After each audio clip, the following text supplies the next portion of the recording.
الرجيم بسم الله الرحمن الرحيم الحمد لله الواصل الحمد بالنعم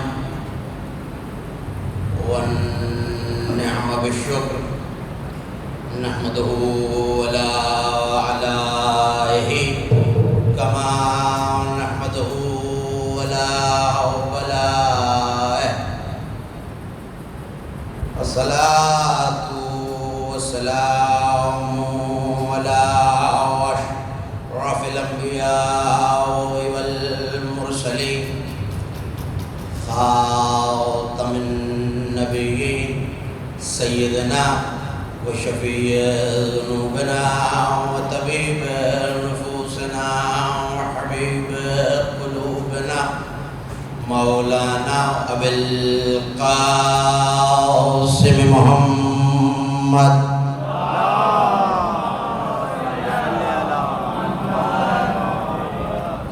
وأهل بيته الطيبين الطاهرين المعصومين المظلومين الميامين الذين ذهب الله عنهم الرجس وطهرهم تطهيرا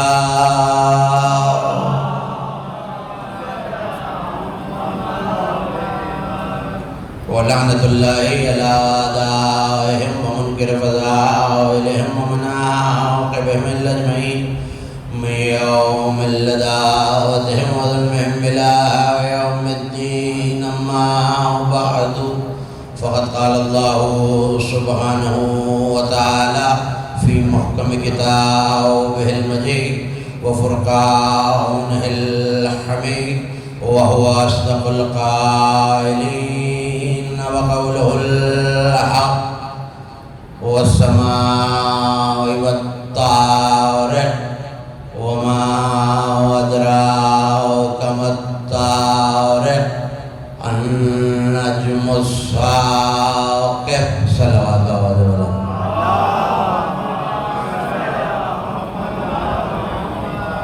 سب مل کے بلند آواز سے صلوات پڑھیے اہل بیت کے لیے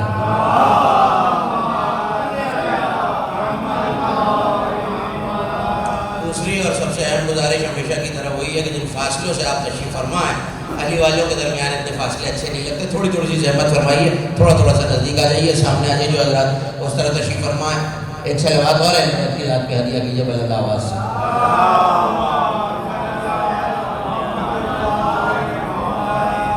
جو حضرات باہر تشریف رکھتے ہیں ان سے گزارش کروں گا کہ وہ جلد سے جلد ذکر سے متصل ہو جائیں اور فرش اعظم پہ تشریف لائیں ایک بلند تر صلوات آل محمد کی ذات پہ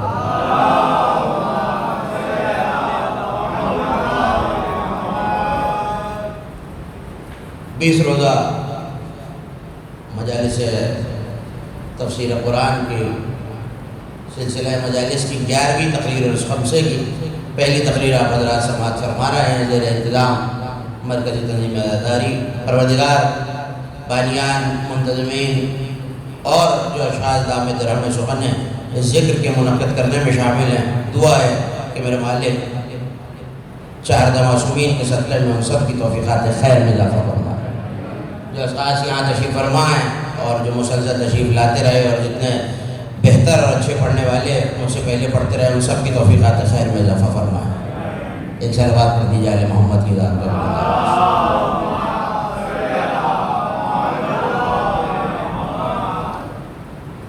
یقیناً وقت کے بعد آنے والے تشریف لاتے رہیں گے لیکن تمہید اور موضوع کے ساتھی وہی ہیں جو اس وقت یہاں تشریف فرما میں نے اس گفتگو کے لیے جو 5 نشستوں پہ مشتمل ہے آپ کے سامنے جن آیات وافید آیات کو تلاوت کرنے کا شرف حاصل کیا یہ کلام مجید کے 86ویں سورہ ترتیب تلاوت کے لحاظ سے سورہ مبارکہ طارق کی پہلی 3 آیتیں اور یقیناً قرآن کے پڑھنے والے میرے سامنے تشریف فرمائیں صاحبان مطالعہ افراد تشریف فرمائیں صلوات پڑھیے بابا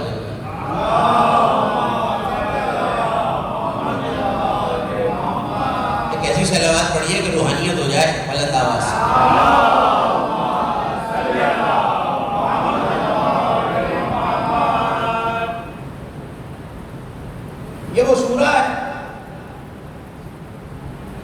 تلاوت کی حد تک تو جانا پہچانا ہے، مگر بالخصوص اس کے مفاہیم اور مطالب پر گفتگو نہیں ہو۔ اور سورہ کے انتخاب کا مقصد بھی یہی ہے۔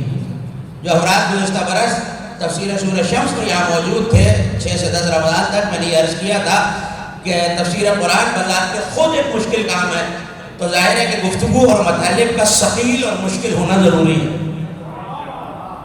اگر آسان ہوتی تو سارا زمانہ آج تک تفسیر قرآن کے معاملے میں در در کی ٹھوکریں نہ کھاتا ہوتا۔ یہ ہماری خوش نصیبی ہے کہ ہمیں ایسا دروازہ ملا ہوا ہے جو ویسے قرآن جانتے ہیں جیسے اللہ نے اتارا۔ اور سورہ طارق وہ سورہ ہے جس کے بارے میں ممبر سے اور ذمہ داری سے یہ عرض کر رہا ہوں، ایک اور صلوات پڑھ دی جائے۔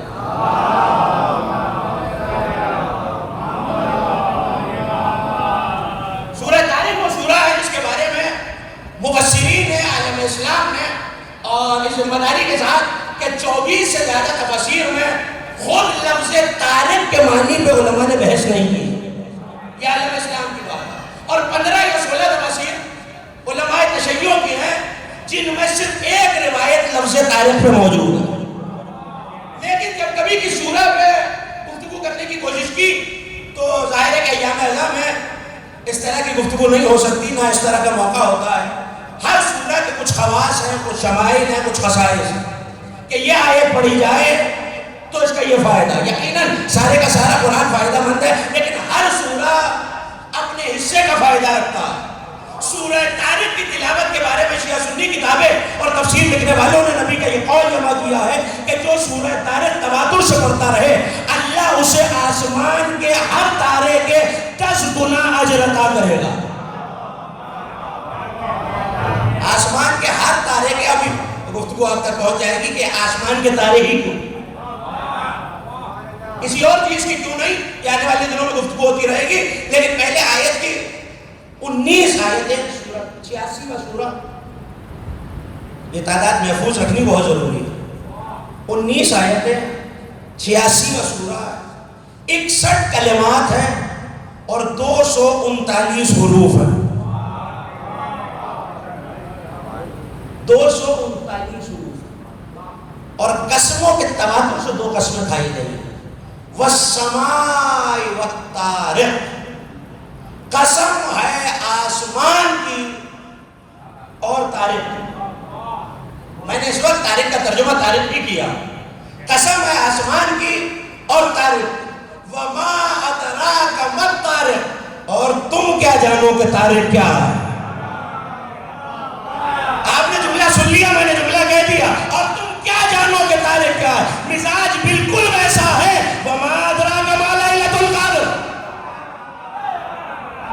مزاج بالکل ویسا رکھا ہوا، تم کیا جانو کہ لیلۃ القدر کیا ہے۔ دیکھیے یہ وما ادراک کا کلمہ قرآن میں 13 مرتبہ آیا۔ بیدار ہو گئے نا، بیدار ہو گئے، جملہ سنیے گا۔ 13 مرتبہ وما ادراک کا کلمہ قرآن میں رکھا ہوا ہے۔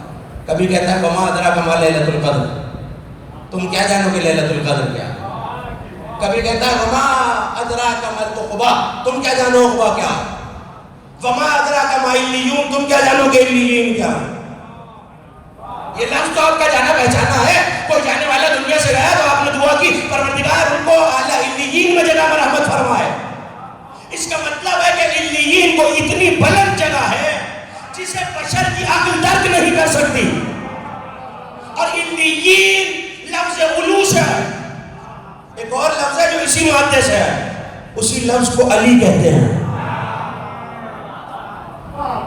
اسی مادے کا ایک اور لفظ ہے۔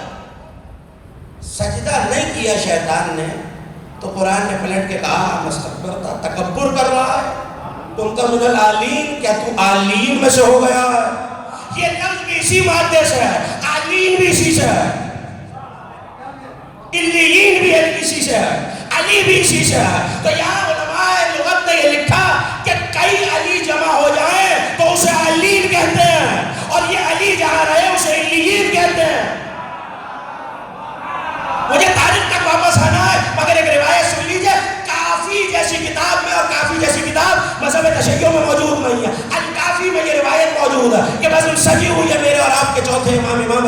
العابدین علیہ السلام. بس سجی ہوئی حضرت کی. اور کسی نے پوچھا کہ اللہ نے آپ کے ابدان کو، ظاہری جسموں کو کہاں سے بنایا؟ دیکھیے انسان کئی چیزوں کا مرکب ہے. ایک ہے جسم، ایک ہے نفس، ایک ہے روح، ایک ہے حقیقت. یہ میرے اور آپ کے لیے. لیکن جب معاملہ اور مرحلہ معصومین کا آئے گا تو اس میں ایک اور چیز کا اضافہ ہو جائے گا. ہمارے لیے جسم، نفس، روح، حقیقت. معصومین کے لیے ایک چیز اور ہے، جسم، نفس، روح، نور، حقیقت. اور کہتے رہیے گا جسم، نفس، روح، نور، حقیقت. اس کا مطلب ہے کہ ان پانچوں مرکبات میں جسم سب سے فرش ہے، سب سے نچلی ہے، سب سے ادنا ہے.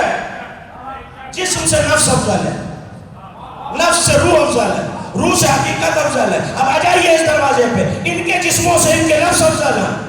افضل ہے تبھی تو مرضیوں کے بدلے خریدا جاتا ہے. کتنا افضل ہے یہ نفس کہ مرضیوں کے بدلے خریدا جاتا ہے. تو اس کا مطلب ہے کہ نفس، بولتے رہیں گے تو مجھے لا سکتے، جسم سے افضل، روح نفس سے افضل. مجھے تقریر روک کے جملہ کہنے کی اجازت تو دیجیے. جس کا نفس مرضیوں کے بدلے خریدا جاتا ہو، اس کی روح کتنی قیمتی ہونی چاہیے. جس کی روح اتنی قیمتی ہے اس کا نور کتنا قیمتی ہونا چاہیے. اور جس کا نور اتنا قیمتی ہے اس کی حقیقت کیا ہونی چاہیے.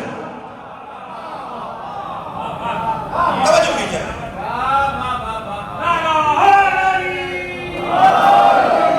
اتنی بلند صلوات بھی پڑھیے سب مل کے اہل بیت کی.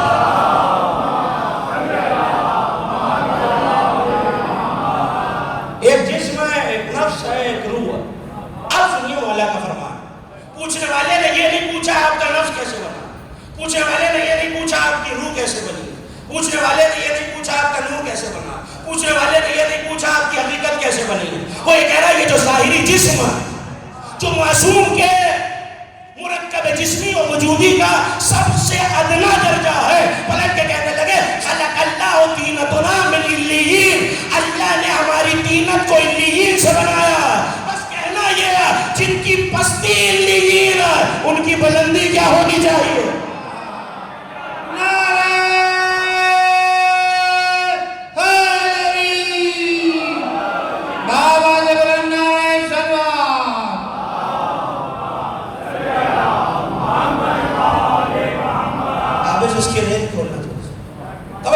جن کی جسم کا سب سے ادنا حصہ تو وما ادراک ما علیون، تم کیا جانو علیون کیا. اسی طرح کے سوال، اسی مزاج کے، یہ تمہیدی گفتگو ہے، اس کا آپ تک پہنچنا بہت ضروری. اسی طرح کا مزاج کبھی امام بارگاہ حسینی مشن میں عرض کر چکا ہوں کہ اللہ نے 34 مقامات پہ یہ کہا ہے کہ جب امت نے سوال کیا ہے نبی سے، یسألونک عن ذوالقرنین، یہ آپ سے ذوالقرنین کے بارے میں سوال کرتے ہیں، کہہ دیجئے ابھی میں اس کا تھوڑا سا ذکر تلاوت کر کے سناتا ہوں. میں نے تو جملہ کہہ دیا اور میرے سننے والے مجھے حیرت سے دیکھ رہے ہیں. میں اس کا ذکر تلاوت کر کے سناتا ہوں. اس کا مطلب ہے ذوالقرنین میں کچھ ایسا تو ہے کہ اس کے ذکر کو قرآن تلاوت کہہ رہا ہے. نہ پتہ چلتا اگر علماء اہل سنت یہ حدیث نہ لکھتے کہ یا علی ان لکا کنزن فی الجنہ وانت یا علی ذو قرنیہا، یا علی جنت میں تمہارا خزانہ ہے اور تم اس امت کے ذوالقرنین ہو.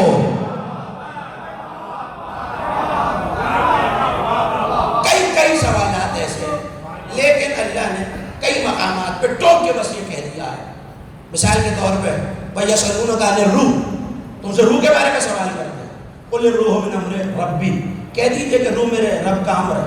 وَمَا أُوتِيتُم مِّنَ الْعِلْمِ إِلَّا قَلِيلًا، مگر تمہیں تو علم ہی بہت تھوڑا سا دیا گیا ہے. یہاں علامہ جلال الدین سیوطی نے یہ جملہ لکھا ہے کہ یہ وما ادراکا جب بھی آئے گا تو کسی شے کی عظمت بتانے کے لیے آئے گا. مجلسی مجمع ہے میرے سامنے، کسی شے کی عظمت بتانے کے لیے آئے گا. اس کا مطلب ہے اگر لیلۃ القدر کے معنی و مفاہیم بیان کرتے ہوئے قرآن کہہ رہا ہے کہ تم نہیں جان سکتے، تو جہاں اللہ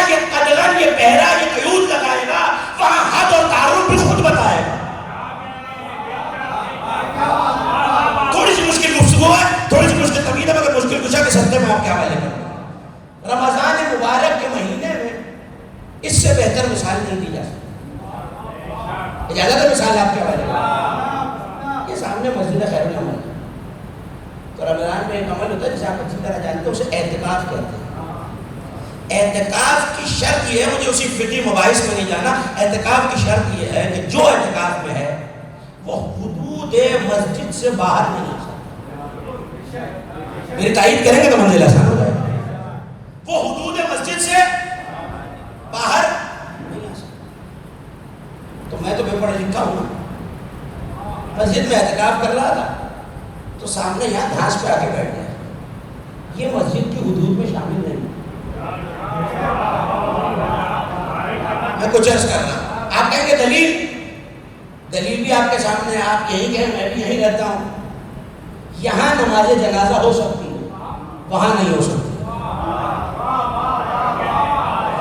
اسی ہال میں جہاں آپ مجھے سن رہے ہیں، تقریر سن رہے ہیں، یہاں نماز جنازہ ہوتی ہے.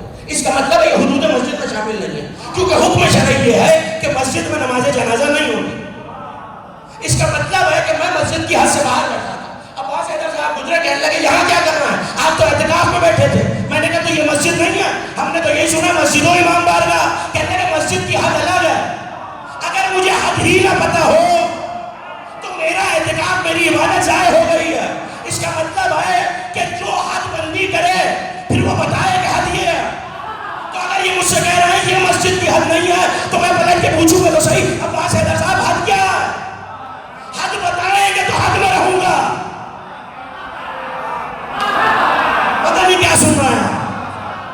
حد بتائیں گے تو حد میں رہوں گا. تو پہلے والے جب تو کہہ رہا ہے کہ وما ادراک ما لیلۃ القدر، کہ وما ادراک ما الطارق، یا 13 مقامات پہ کہہ رہا ہے کہ تم نہیں جانتے، اس کا مطلب ہے ہمیں حد نہیں پتا. تو حد بتائے تو پتا چلے. بس آسان سا جملہ آپ کے حوالے، جملے کی قدر کیجیے گا. ہمیں کہنے والوں کہ علی کو حد سے بڑھا دیا، حد بتاؤ گے تو حد میں رہیں گے.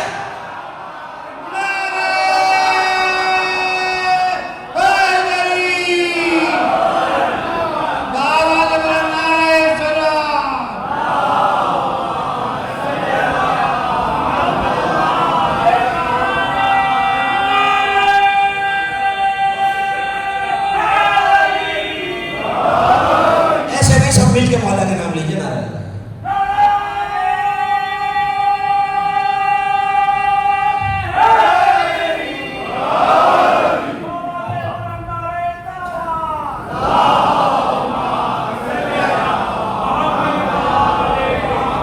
جتنے یہاں ہیں اکثریت کی ذمہ داری تو میں لے سکتا ہوں.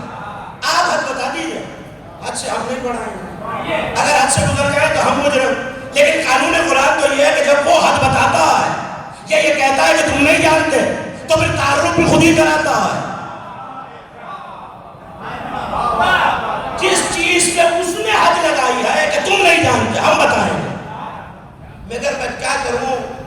دیکھیے وما ادراک ما لیلۃ القدر میں مثال اس لیے عرض کر رہا ہوں تاکہ تاریخ واضح ہو جائے. وما ادراک ما لیلۃ القدر میں بھی اس نے حد تو بتائی، یہ تو نہیں بتایا کہ تم نہیں درک کر سکتے، مگر مختصر سا تعارف تو کرایا.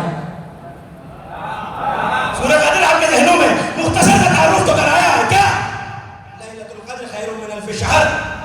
تم نہیں جانتے کہ لیلۃ القدر کیا، ہم ایک تعارف کراتے ہیں. یہ رات 1000 مہینوں سے افضل ہے. کہیں کہا کہ تم سے ذوالقرنین کے بارے میں پوچھتے ہیں، یہ تو نہیں جانتے، ہم بتاتے ہیں ذوالقرنین کون تھا. تو پھر تعارف کرایا. تم نہیں جانتے انجیل کیا ہے، تو پھر تعارف کرایا. تم نہیں جانتے کہ حاقہ کیا ہے، ہم نے بتایا. تم نہیں جانتے کہ قاریہ کیا ہے، کھڑکتی ہوئی. سورہ قاریہ قرآن میں موجود ہے. تم نہیں جانتے کہ قاریہ کیا ہے، ہم تعارف کرائیں گے. لیکن جب معاملہ علی کا آیا، جملے کی قدر کی کہ جب معاملہ علی کا آیا تو خدا نے یہ نہیں کہا تم نہیں جانتے ہم تعارف کرائیں گے. بات ہی عجیب رکھ دی. آیت پڑھو، آیت آپ کی جانی پہچانی ہے. اما یتساءلون ان نبائل عظیم. میرے حبیب یہ آپ سے اس عظیم خبر کے بارے میں سوال کرتے ہیں. کون سی؟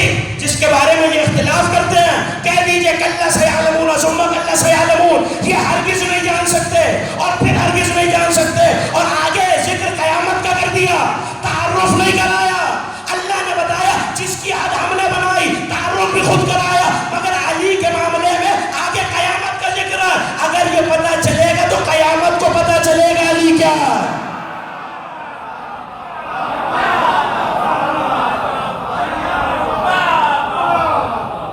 دو چار جملے اس دقیق گفتگو کو آسان کرنے کے لیے اور آپ کے اذان کو متوجہ کرنے کے لیے مجھے بڑے دقیق مرحلہ فکر کی طرف جانا. تم نہیں جانتے اس کا مطلب علی کے بارے میں حد بتائیے.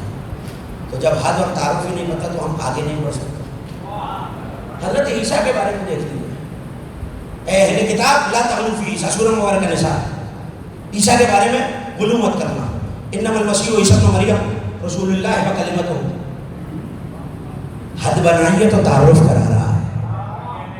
یہ لفظ یاد رہیں گے تو اگلے دنوں میں گفتگو کا لطف آئے گا. حد بنا دی کہ دیکھو اہل کتاب عیسیٰ کے بارے میں غلو نہ کرنا. قرآن کا لفظ لا تغلوا.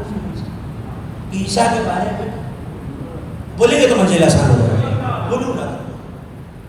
اللہ نے کہہ دیا اسے حد سے آگے نہ بڑھانا. انما المسیح بس و بس. مجھے آپ کو انما کے معنی بتانے کی ضرورت نہیں ہے. انما یرید اللہ کے ماننے والے ہیں میرے سامنے. بس و بس اس کے علاوہ کچھ نہیں. کہ رسول اللہ و کلمتہ. یہ مسیح ہے, رسول ہے, کلمہ ہے. اس کا مطلب قرآن کا اصول یہ ہے کہ اگر کوئی غلو کرتا نظر آئے یا مجھے لگ رہا ہو کہ غلو کرے تو پھر مجھے اسے بتانا چاہیے کہ حقیقت کیا ہے. اللہ نے بھی عیسیٰ کے غالیوں کو بتا دیا ہے کہ عیسیٰ کیا ہے. اگر اللہ نے علی کے بارے میں ہمیں نہیں بتایا تو ہم کیا کریں؟ حد رکھی ہی نہیں ہے تو بڑھائیں گے کیسے؟ پروردگار آپ کے ذوق سماعت کو سلامت رکھے. ایک صلوات پڑھ دیجیے بلند آواز.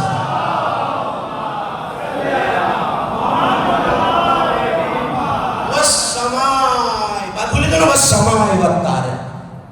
قسم ہے آسمان کی اور تاریخ.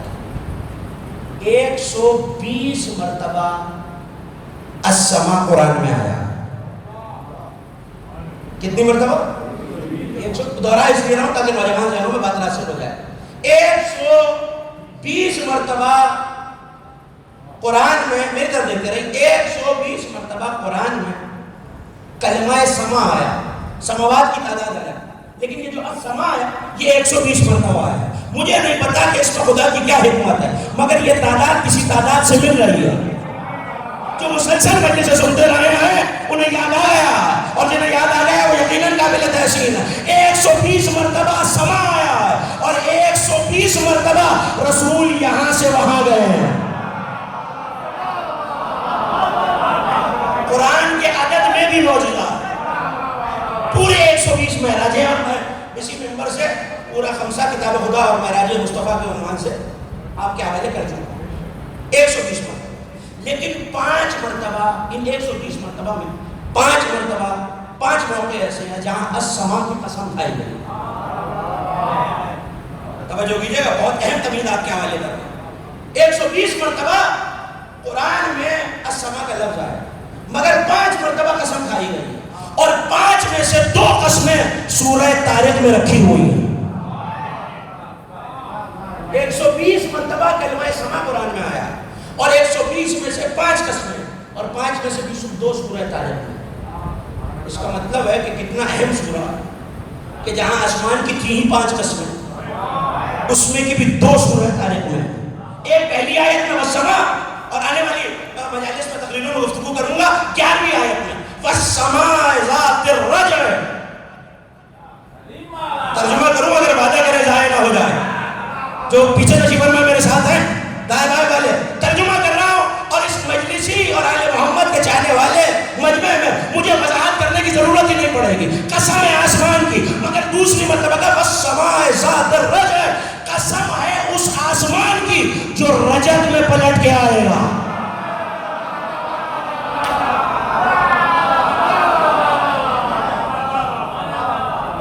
قسم ہے اس آسمان, گفتگو کریں گے آنے والی مجالس میں, قسم ہے اس آسمان کی جو رجت کرے گا یعنی پلٹ کے آئے گا. اس کا مطلب ایک بات تو پتہ چل گئی, یہ آسمان کوئی ایسا ہے جو اگلے زمانے میں پلٹ کے آئے گا.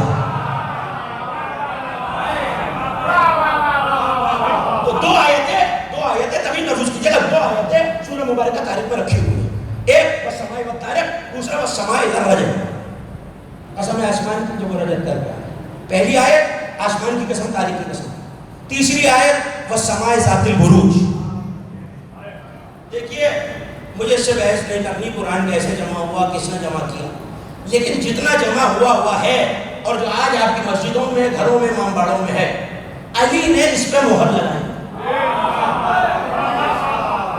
جو حدیثیں آپ نے کتابوں میں پڑھی ہوئی ہیں میں اس کا انکار نہیں کر رہا، لیکن علی نے اپنے زمانے میں کچھ مسائل ایسے ہوتے ہیں جن کا ممبر پہ نہ بیان کیا جانا بہتر ہے.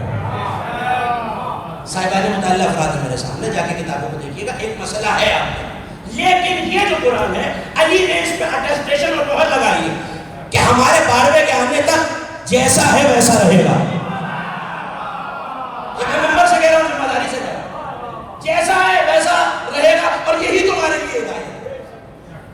تو یہ دو تختیوں کے درمیان، دو گتوں کے دو بائنڈنگز کے درمیان جو ہے یہ ہمارے لیے حجت ہے جب تک امام زمانہ نہ آ جائے.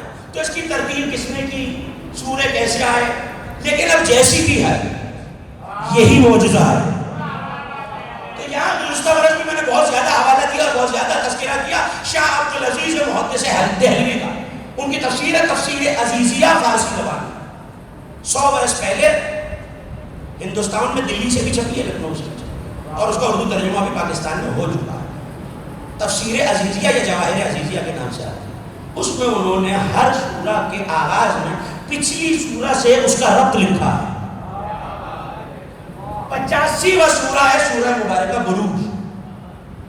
سورہ مبارکہ بروج. تو انہوں نے لکھا کہ دونوں سوروں میں ربط کیا ہے. بسم اللہ الرحمن الرحیم والسماء ذات البروج، قسم آسمان کی جو برجوں والا. انہوں نے لکھا وہ بھی آسمان سے شروع ہوتا، دونوں سوروں میں ربط کیا ہے، وہ بھی آسمان سے شروع ہوتا، یہ بھی آسمان سے، وہاں بھی آسمان کی قسم، یہاں بھی آسمان کی قسم. تو ان 5 قسموں میں ایک قسم سورہ بروج میں.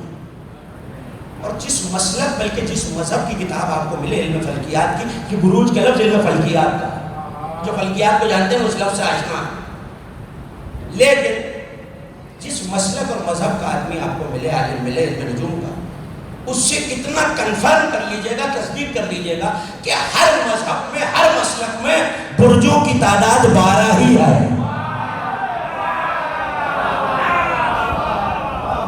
ہر مسلک و مذہب میں برجوں کی تعداد 12. والسماء ذات البروج، یہ ایک قسم ہو گئی. سورہ ذاریات میں کہہ رہا ہے والسماء ذات الحبک، قسم آسمان کی جو رستوں والا.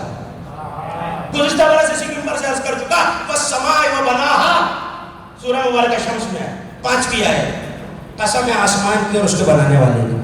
5 قسمیں کھائی ہیں اللہ نے. میں اپنے موضوع تک آ گیا.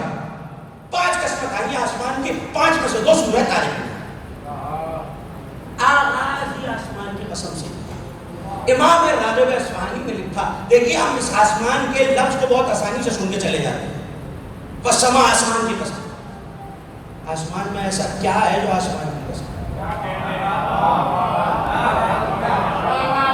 میں آپ سے سوال کر رہا ہوں، آسمان میں ایسا کیا ہے جو آسمان کی قسم؟ تو امام راغب اصفہانی جن کا تعلق علماء اہل سنت سے ہے، صلوات پڑھیے گا.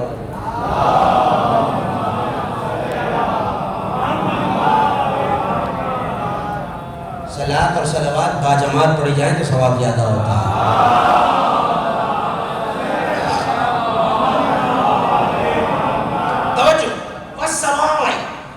آسمان کی قسم 120 مرتبہ کلمہ آیا، 5 مرتبہ قسم کھائی. ایسا کیا ہے آسمان میں کہ خدا کو 5 قسمیں کھانی پڑی؟ تو امام راغب اصفہانی نے لکھا کہ السما کے معنی ہے بلندی.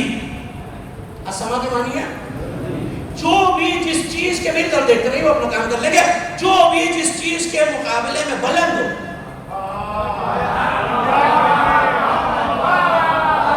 جو بھی جس چیز کے مقابلے میں بلند ہو وہ چیز اس کے مقابلے میں سمان. یہ منبر اس فرش کے مقابلے میں بلند ہے ظاہر ہے. کاش کے زمانے کو یہ پتہ چل جائے کہ یہ فرش کتنا بلند ہے. میں نے بڑی آسانی سے کہہ دیا، آپ نے بڑی آسانی سے سن لیا.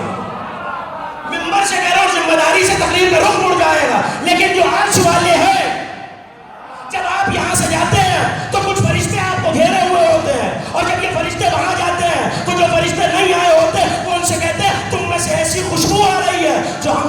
فرشتوں میں سے پہلے کبھی نہیں سونگی.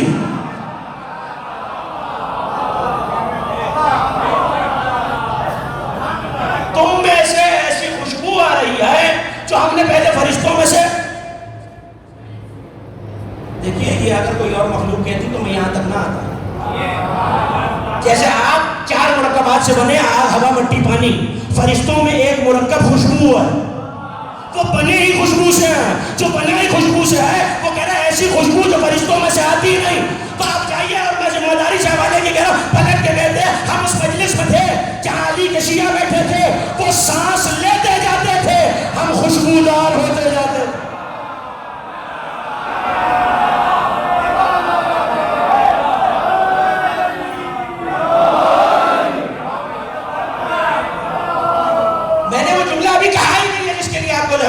ہم سانس لیتے جاتے تھے، وہ سانس لیتے جاتے تھے، ہم خوشبودار. آج ذکر علی میں بولنے سے کچھ نہیں ہوتا، انسان کا قبیلہ پہچانا جاتا. ابھی تو علی کہے گا بولو تاکہ پہچانے گا. نوجوان بھائی میری مدد کرتے رہے کہ منزل آسان ہو جائے گی. وہ سانس لیتے جاتے ہیں، معطر ہوتے جاتے ہیں. وہ پلٹ کے کہیں گے بھائی ہمیں بھی لے کے چلو. فرشتے تمنا کر رہے ہیں ہمیں بھی لے کے چلو. تو وہ پلٹ کے کہتے ہیں وہ مومن تو مجلس تو ختم ہو گئی، اپنے گھر چلے گئے. اب جملہ سنیے اور جملے کی قدر کیجئے گا کہیں ظاہر نہ ہو جائے. پلٹ کے کہیں گے مومن چلے گئے تو کیا ہوا؟ وہ فرض تو ہے ہم اپنے پر معطر کر کے خوشبودار ہو جائیں گے.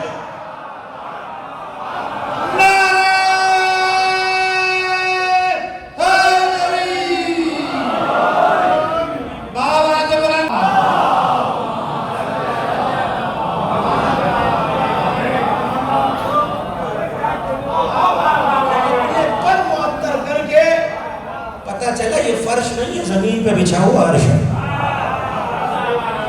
کہ جو جس سے بلند ہو، عرض یہ کر رہا تھا کہ بات سامنے عرض یہ کر رہا تھا کہ جو جس سے بلند ہو وہ اس کے مقابلے میں سما ہے، اور جو پست ہو وہ عرض ہے. جو بلند ہو اسے سما کہنا چاہیے. مجھے اب میں کیا کروں کہ جملہ یاد آ گیا اور کہے بغیر میں رہ نہیں سکتا.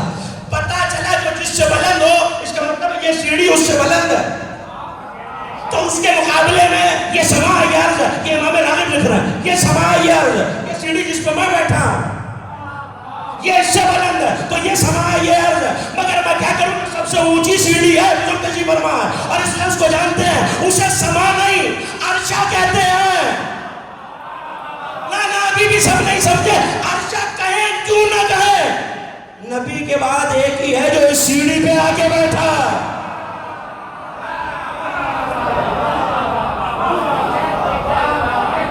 جو جس سے بلند ہے، کیسے نہیں سے تقریر کر دے. جو جس سے بلند ہے وہ اس کے مقابلے میں سما.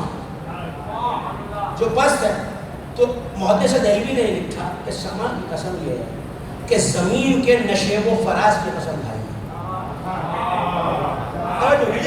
زمین کے نشیب و فراز کی قسم کھائی. اس کا مطلب ہے کہ یہاں آسمانوں کی تذکرہ نہیں، یہ ان کی رائے ہے. میں عرض کر چکا ہوں کہ تفسیر اور ہوتی ہے، اور گزشتہ برس پہلی مجلس ہی پوری اس پہ پڑھی تھی کہ تفسیر اور ہوتی ہے، تعویل اور ہوتی ہے. تفسیر لفظ کے ظاہر کی ہوتی ہے، تعویل لفظ کے باطن کی ہوتی ہے. قرآن کا ظاہر سب جانتے ہیں، باطن صرف یہ جانتے ہیں. اب تک میں تفسیر آپ کے حوالے کر رہا ہوں. محدث دہلوی لکھ رہے ہیں نشیب و فراز کی قسم. سما ہر بلندی، ہر پستی کے سامنے سما. اس کا مطلب ہے پتہ چل گیا جو بلند ہوگا وہ سما ہوگا. توجہ، جو بلند ہوگا وہ سما ہوگا. اسی سے متصل ایک سورہ کے فاصلے سے ایک سورہ ہے جس سورہ غاشیہ ہے. اجازت ہے کہ آیت پڑھتا چلیں. یہ سما ملے تو بات آگے چلے. پہلا لفظ ہی سورہ کے رکا ہوا. سما ملے تو میں طارق تک جاؤں، طارق تک جاؤں تو وما ادراک ما طارق تک جاؤں، وہاں تک آؤں تو نجم ثاقب تک جاؤں. ابھی تو سما پہ ہی بات رکی. سما کی قسم اللہ نے کیوں کھائی. اور کل آپ رات کو میں پہلے تشریف لائیں گے، ٹھیک 10 بجے آپ کی خدمت میں ممبر پہ حاضر ہو جاؤں گا. توجہ کیجیے گا سما کی قسم کیوں کھائی. 5 قسم سورہ غاشیہ میں کہہ رہا ہے افلا ينظرون الى الابل كيف خلقت والى السماء كيف رفعت والى الارض كيف سطحت. بظاہر اللہ نے پوری مخلوق کو دعوت نظر دی، پوری مخلوق کو دعوت نظر دی۔ اے میرے حبیب، کیا یہ لوگ غور نہیں کرتے کہ ہم نے اونٹ کو کس طرح خلق کیا ہے؟ آیت ہے، روایت ہے، کہ یہ اونٹ پہ غور نہیں کرتے کہ اس کی خلقت کیوں کر ہوئی ہے، کیسے ہوئی ہے، اور اس میں کیا کیا مضامین پوشیدہ۔ وَإِلَى السَّمَاءِ كَيْفَ رُفِعَتْ، اور آسمان کو نہیں دیکھتے کہ وہ کیسے بلند کیا گیا۔ وَإِلَى الْأَرْضِ كَيْفَ سُطِحَتْ، صلوات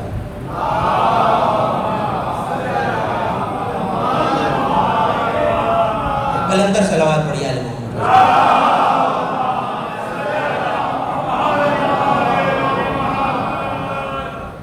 یہ آیتوں کا رب بہت ضروری ہے۔ کیا یہ اونٹ کی خلقت پہ غور نہیں کرتے اسے کیسے بنایا گیا؟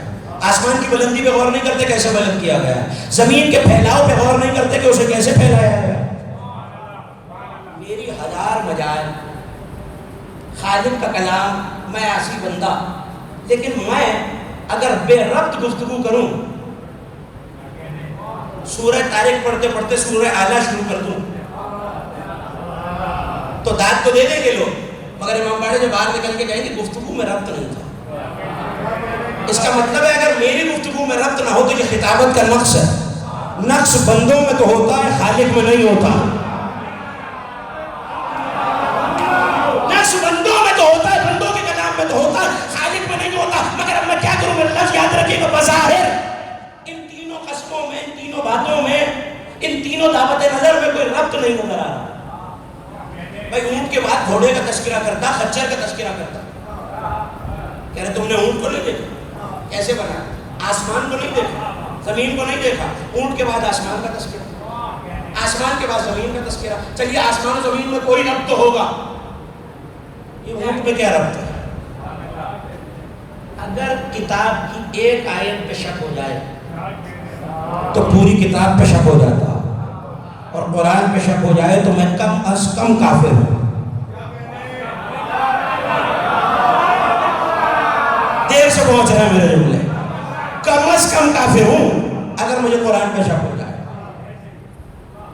میں اگر آپ سے بات کر رہا ہوں، باہر نکلا نبی صاحب میں نے کہا یہ مجلس ہو رہی ہے، اور فوراً محرم کی مجلسوں کا تذکرہ کریں، پھر جماعت ثانی کا مجلس کا تذکرہ کریں، سوچیں گے تو صحیح طبیعت خراب ہے مولانا، بے ربط گفتگو کر رہا ہے۔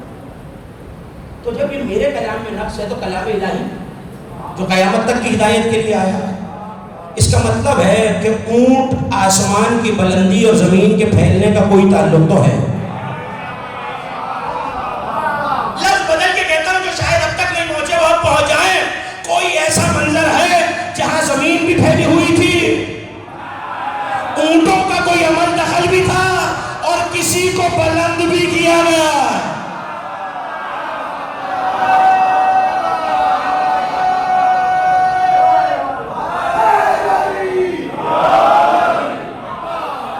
جو بے دلیل ہے وہ ذکر آل محمد نہیں ہوتا، جو بے دلیل ہے وہ ذکر آل محمد نہیں ہوتا۔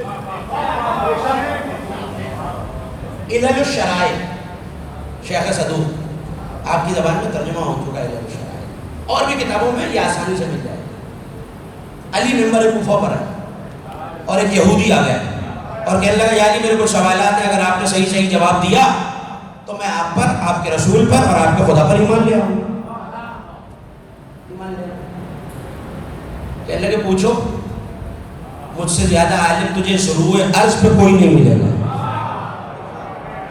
کئی سوالات اس نے کیے، باقی سارے میری گفتگو سے منقول بھی نہیں ہیں اور تقاضائے ممبر بھی ملوثت خاطر ہے۔ اس نے کہا یا علی یہ بتائیے کہ بچے کی جلد، بال، پٹھے، ہڈیاں، لہو، یہ ماں کی طرف سے ہوتے ہیں یا باپ کی طرف سے؟ اور اگر ماں کی طرف ہوتے ہیں تو ان میں کیا ماں کی طرف سے ہے اور کیا باپ کی طرف سے؟ علی نے کہا اور کہ یہ بتائیے دنیا کو دنیا کیوں کہتے ہیں، آدم کو آدم کیوں کہتے ہیں، حوا کو حوا کیوں کہتے ہیں، عرش کو عرش کیوں کہتے ہیں، سما کو سما کیوں کہتے ہیں؟ حوالے لیے دے دیا کرتا ہوں کہ آنکھ سے دیکھ کے پڑھنے کا عادی ہوں، کان سے سن کے نہیں۔ چہرے بتا رہا ہے کہ میرے جملے پہنچ رہے ہیں۔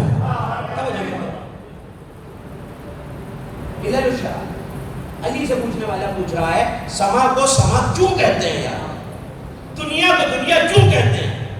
کہ دنیا کو دنیا یہ دنا کے اس میں تبدیل ہے، اور دنیا کو دنیا اس لیے کہتے ہیں کہ کائنات میں اس سے پست اور گھٹیا کوئی شے نہیں ہے۔ دنیا کا لفظ ادنا سے بنا ہے، آپ نے سنا ہوا ہے، تو اس سے زیادہ پست اور گھٹیا کوئی شے نہیں ہے دنیا سے۔ کہ آدم کو آدم کیوں کہتے ہیں؟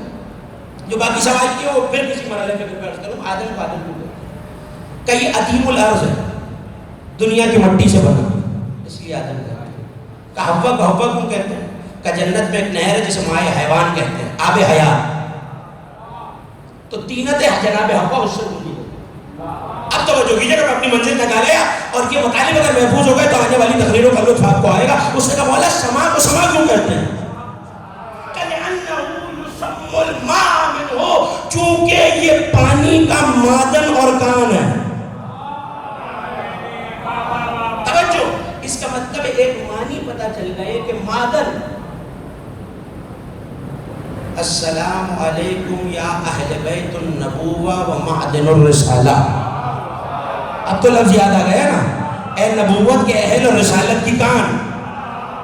معدن اس جگہ کو کہتے ہیں جہاں ذخیرہ، چونکہ پانی کا ذخیرہ آسمان میں ہوتا، اس کا مطلب ہے سما ذخیرے کو کہتے ہیں۔ اور دوسرے معنی امام راغب اصفہانی نے بیان کر دیے جو بلند ہو، اس کا مطلب ہے کہ کوئی ایسا ذخیرہ جو بلند، امام راغب کہہ رہے ہیں کوئی ایسا ذخیرہ۔ پریشان تو نہیں ہو رہا آپ میری باتوں سے؟ ایک صلوات ایسی پڑھ دیجیے کہ پتہ چلے آپ سننے پا۔ میں نتیجے کے قریب تر ہوتا جا رہا ہوں۔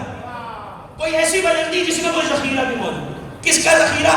تو پانی کو عربی میں کہتے ہیں الماء، پانی کا ذخیرہ۔ لیکن اب میں کیا کروں کہ قرآن یہ کہتا ہے کہ وجعلنا من الماء كل شيء حي، ہم نے الماء سے ہر شے کو زندگی دی۔ یہ نہیں کہا قرآن نے کہ ہم نے پانی سے انسان کو زندگی دی، نباتات کو زندگی دی، جمادات کو زندگی دی ہے، ہر شے کو زندگی دی ہے۔ اس کا مطلب ہے جو شے ہے، تھوڑی تھوڑا سا اور فرمائیے گا، میں بہت اہم نتیجہ آپ کے حوالے کر رہا ہوں۔ جو شے میں ہے، میں دلیل دے دیتا ہوں۔ میں اور آپ تو چلیے پانی سے زندہ ہے، پانی نہ ملے تو گزارا نہیں، سروائیو نہیں کر سکتے، بچ نہیں سکتے۔ جبرائیل تو پانی نہیں پیتے،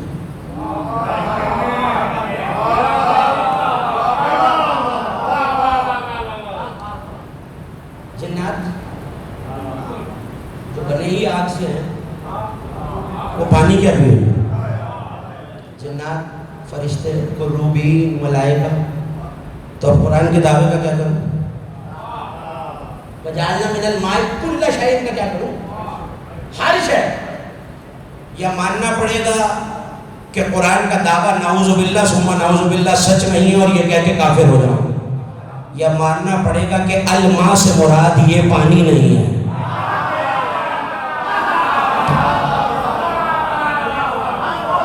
تو حوالہ دیکھنا چاہے میرے پاس آ جائے، میں آپ ہی کے علاقے سے ہوں، کسی دوسرے بر اعظم سے نہیں آیا۔ توجہ کیجیے گا، وجعلنا من الماء كل شيء حي، ہر شے الماء سے زندہ ہے۔ ایک آیت اور پڑھ دوں اگر ناراض نہ ہو، سورہ مبارکہ جن ہے 72واں سورہ۔ وَنُنَزِّلُ مِنَ السَّمَاءِ مَاءً، اللہ نے تم پر آسمان سے الماء کو نازل کیا، کیوں؟ لِيُطَهِّرَكُمْ، تاکہ تم طاہر ہو جاؤ، انتم رجز الشیطان، رجز نہیں، رے جیم زے، ایک رجز ہے جو سین سے ہے، یہ رجز ہے جو زے سے ہے، تاکہ اللہ شیطان کے وسوسوں کو تم سے دور کر۔ یہ آج نہیں عرض کرنا، کل عرض کروں گا، لیکن رجز کا لفظ وسوسے کے لیے یہاں ترجمہ کیا لوگوں نے کہ رجز کے معنی وسوسے کو دور کر دیں۔ تو وسوسہ تو خود قرآن کا لفظ ہے، الذی یوسوس فی صدور الناس۔ تو میرے مالک وسوسہ ہی کہہ دیتا، میں الجھانے کی کیا ضرورت؟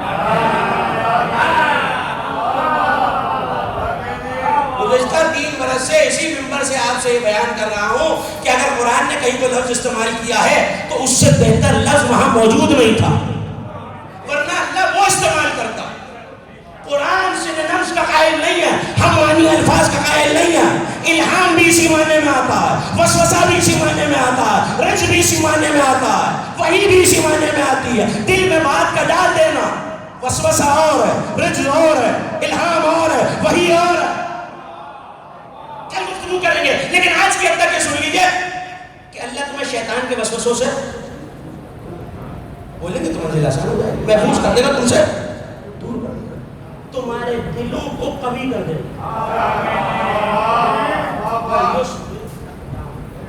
اور تمہارے قدموں کو ثابت کر دے گا، اٹل کر دے گا۔ اس کا مطلب ہے تمہارے قدم رستے پہ ڈگمگائیں گے نہیں۔ اس کا مطلب ہے الماء کا کمال یہ ہے کہ وہ طہارت پہنچاتا ہے۔ یہ ظاہری طہارت کی بات نہیں ہے، الماء کوئی ایسی چیز ہے جس سے باطن طاہر ہو جاتا ہے۔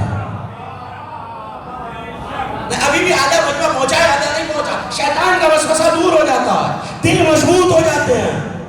الماء کچھ ایسا ہے جس کا تذکرہ دلوں کو مضبوط کرتا ہے اور قدموں کو رستے پہ ڈگمگانے نہیں دیتا۔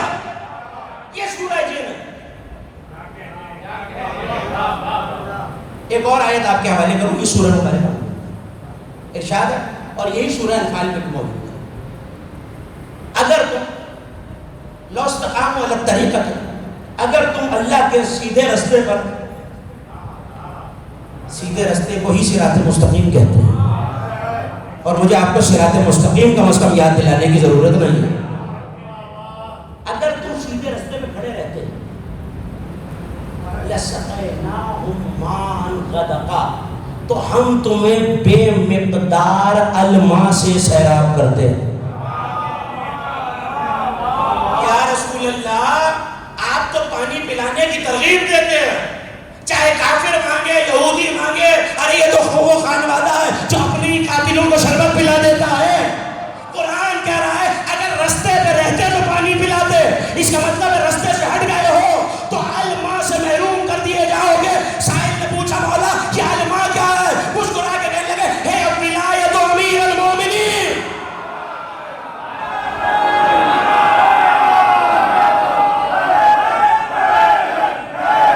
مل کے مولا کا نام لیجیے۔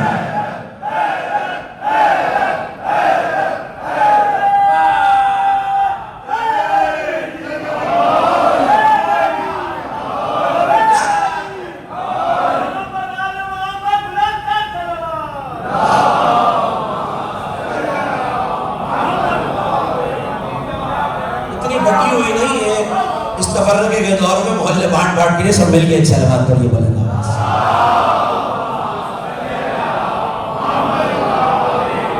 میں بڑی عجیب منزل پہ اپنے سننے والوں کو لے آیا ہوں۔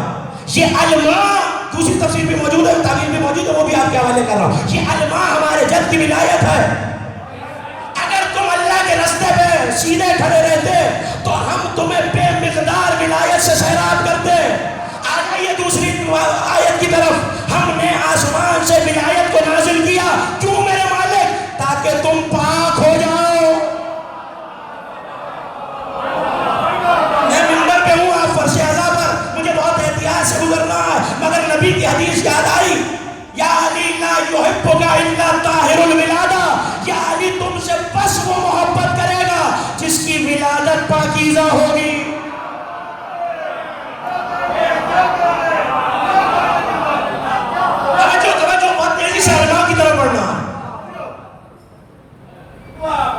آپ تو داد دے رہے ہیں، میں گھبرا گیا ہوں۔ مولا کہہ رہے ہیں الماء ہے ولایت۔ اب آ جائیے آیت کی طرف۔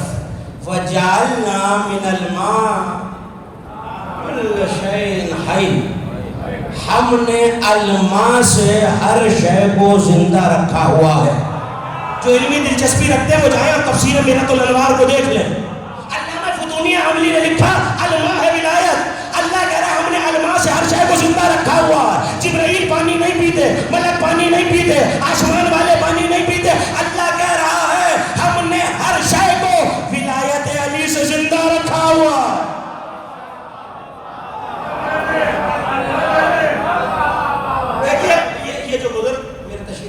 سے صرف دعا لینا ہے۔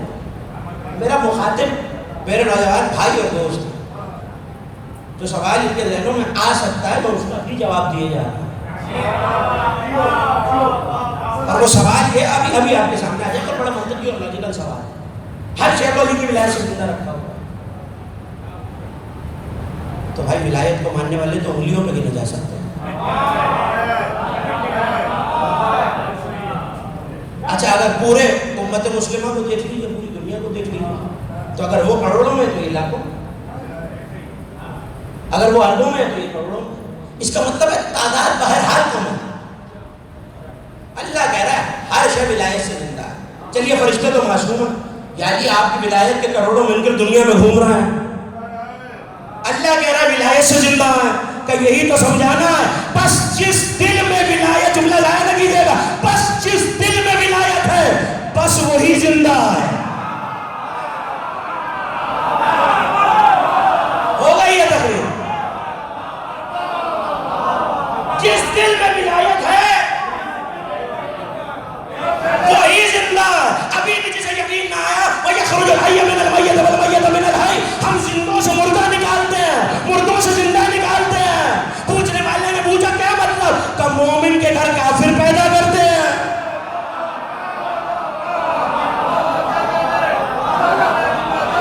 نہ ابھی بھی جسے یاد نہیں آیا بڑا سنا ہوا واقعہ۔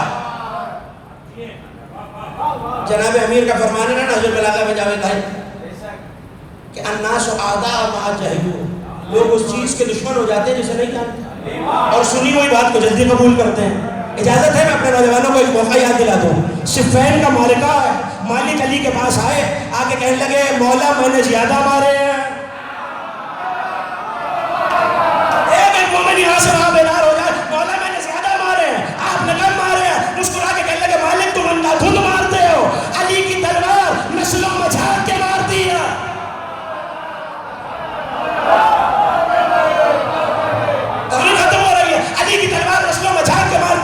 اگر 10ویں نسل میں بھی کوئی مومن ہے،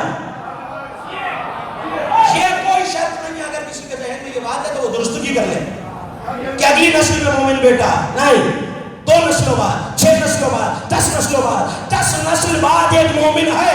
کافر پہ علی کی تلوار نہیں چلی، اس کا مطلب ہے ذوالفقار نے ایک مومن کے لیے 9 کافر بخش دیے۔ ارے علی کے ماننے والوں، جو ایک مومن کے لیے 9 کافر بخشے گا وہ خود مومن کو نہیں بخشے گا۔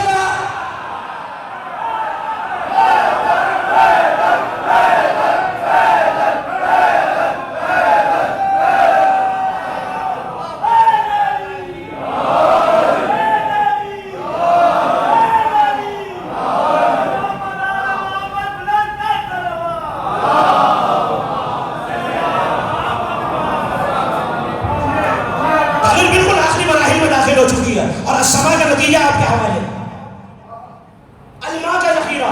مالک کہہ رہے ہیں مولا میں نے اتنے مارے، آپ نے کم مارے ہیں۔ علی کہہ رہے ہیں تم بنا دیکھے مارتے ہو، علی کی ذوالفقار نسلوں کے شہر میں جھانک کے مارتی ہے۔ اگر کوئی مومن آنا ہو تو میرے نوجوان بھائیوں، اگر تاریخ میں دیکھو کہ کسی کافر پہ علی کی ذوالفقار نہ چلی ہو تو گھبرا نہ جانا، تلاش کرنا اس کا کوئی بیٹا مومن تو نہیں تھا۔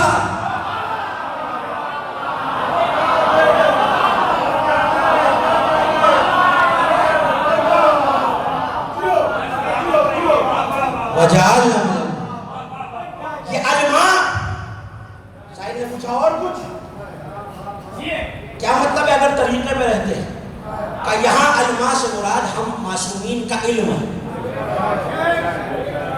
اس نے کہا مولا پھر طریقہ علی کی ولایت، کہنے لگے اگر یہ طریقے پہ یعنی علی کی ولایت پہ قائم رہتے تو ہم انہیں بے مقدار علم معصوم عطا کرتے، ہم انہیں بے مقدار علم معصوم عطا کرتے۔ اس نے پوچھا مولا میری السما کی قسم کیوں کھائی ہے؟ کہ یہ سما علی ہے، یہ سما علی ہے۔ وجہ کیا ہے؟ علماء کا ذخیرہ، علماء ہے ولایت، علماء ہے علم، دونوں میں فرق نہیں ہے، ولایت ہی علم ہے، دونوں میں کوئی فرق نہیں۔ علماء ذخیرہ جس کے پاس بھی علم کا ذخیرہ ہوگا وہی السماء ہوگا. تقریر ختم ہو گئی. شاید یہ تقریر کا آخری جملہ. والسماء والطارق، قسم ہے ذخیرہ ولایت و علم کی. نانا آیت پڑھی تھی، آپ کہا کہ مجھ سے پوچھے ابھی تو سورہ غاشیہ میں کہہ رہے تھے آیتوں میں ربط نہیں ہے. یہ اونٹ کیسے بنا ہے، آسمان کیسے بلند ہے، زمین کیسے پھیلی ہے. بھائی ایک ہی موقع ہے. زمانہ یہ سمجھ رہے ہیں اونٹ سواری کے لیے بنا ہے. اللہ کہہ رہا ہے ایک دن ہم نے اونٹوں کے پالان اتروائے، زمین کو پھیلایا، السماء کو بلند کیا. اللہ میں رب کا آیتیں نہیں سنا رہا، غدیر کا منظر دکھا رہا.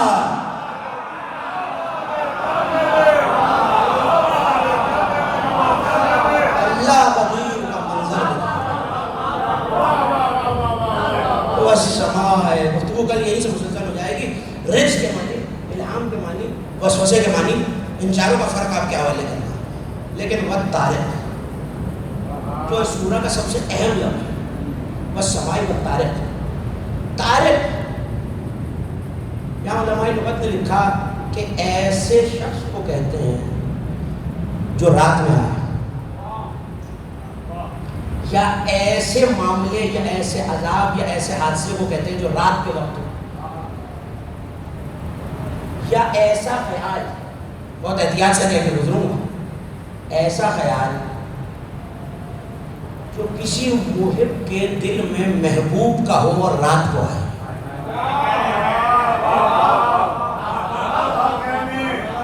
ایسا خیال جو رات کے وقت، ایسا مہمان جو رات کو آئے. تو رات یہاں سے عمومی معنی علماء لغت نے نکالے کہ رات کے وقت آنے والے یا حادث ہونے والے کو، وارد ہونے والے کو طارق کہتے ہیں. تو انہوں نے کہا مہمان کو طارق کیوں کہتے ہیں؟ کیونکہ رات کے وقت جو مہمان آتا ہے وہ دروازے پہ دب الباب کرتا ہے. اور یہ حدیث بھی ہے کہ بہت رات گئے کسی کے گھر نہ جائے، کہ نہ جانے جس کے پاس تم جا رہے ہو کس کیفیت و حالت میں. دعا بھی موجود ہے، نعوذ باللہ من کل طارق. ہم پناہ مانگتے ہیں اللہ کی ہر رات میں آنے والی بلا سے. طارق پہ کل گفتگو کروں گا. لیکن یہاں جو صاحب تفسیر روح البیان علامہ حقی نے جملہ لکھا ہے، وہ جملہ سنیے. مجھے اجازت ہے جملہ آپ کے حوالے کر دوں اگر تھک نہ گیا ہو. انہوں نے لکھا کہ محبوب کا یا کوئی ایسا خیال جو دل کو منور کرے، وہ کہتے ہیں اسی لیے طارق کے فوراً بعد اللہ نے کہا النجم الثاقب، یہ چمکتا ہوا ستارہ ہے. کیونکہ ستارہ رات کو آتا ہے اور رات کو روشن کرتا ہے.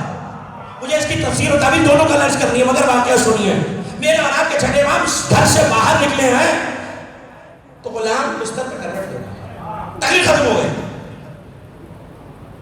مولا نے اس کو دیکھا تو ظاہر ہے کہ قدموں کی آڑ سنی تو اٹھا، بات ترتیب ہو کے بیٹھا، مولا کو سلام کیا. امام نے پوچھا رات کیسی گزری؟ طارق کے معنی آپ کے حوالے کر چکا. رات کیسی گزری؟ کہنے لگا مولا، کہوں جملہ اجازت ہے، ہر کروٹ پہ آپ کی دادی کے قاتلوں پہ لعنت کرتا تھا.